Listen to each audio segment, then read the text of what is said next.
Morning, Joe 508. Yeah, here we are. It's the 19th, and this is the last week.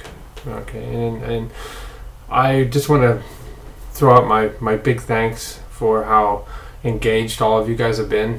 This has been really great. It's really fun to sit there on my end and look at the interactions and the contributions that each of you make during the discussion. And it was I think the most powerful discussion yet that we had over the weekend. Easily the longest because we had to accommodate everybody in the class. So that meant we had to have our discussion on depression led by Shiana and May, and really great job. And then it was appropriate that we would then piggyback on that with how the mind can affect our overall health from the neck down, and looking at things like psychoneuroimmunology and wellness, which is, this really is the basis of this mind-body connection course.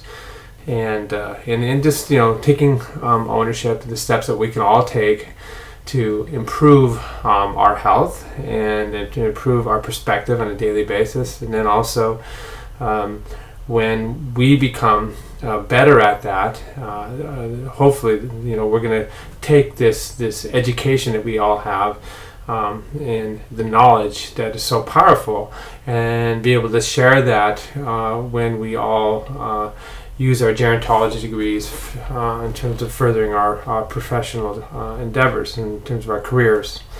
So so it's really great job.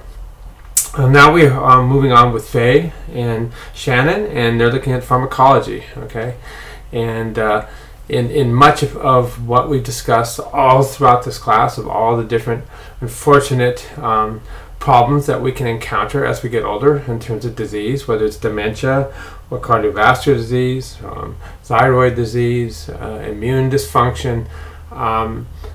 In our current part of mankind, if you look at us historically, this is the age of pharmacology. I'm sure they'll look back at us in 400 years and think, my God, what was going on with the human race?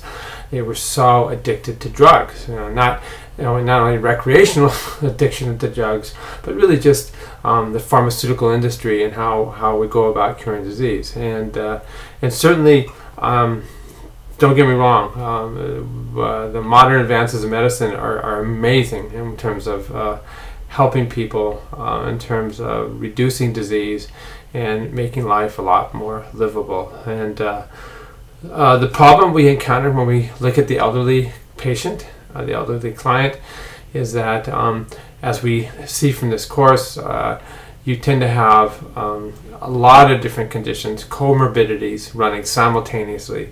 And so our approach in modern medicine is we treat each symptom with a new drug.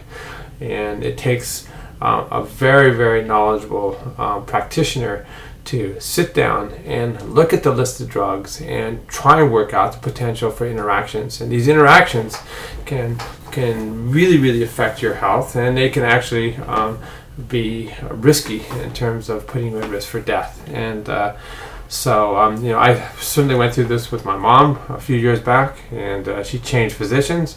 She had a little swelling in her ankles, so the doctor thought that she had severe hypertension. She had a little bit of hypertension, but he really overdosed her in terms of her antihypertensive medication. He put her on some painkillers or something else. And you start adding these things up, and what are you going to do? It's a recipe for disaster, And so she was very active up until that point in time, and she found herself just sitting in a chair. And so I talked to my brother who'd gone visit her. This just all took place within 2 months period of time. So I went up, looked at her medications, and talked to her doctor. And I said, "You're not the right doctor for my mom." And I yanked her and I took her over to a geriatrician. Okay, somebody that understands the unique needs of an elderly client. This geriatrician was operating out of USC Keck Medical School, where we have our own geriatrics program. And the very first thing the geriatrician did, he said, "Okay, we're going to slowly pull you off all of these medications, okay, because they just weren't right."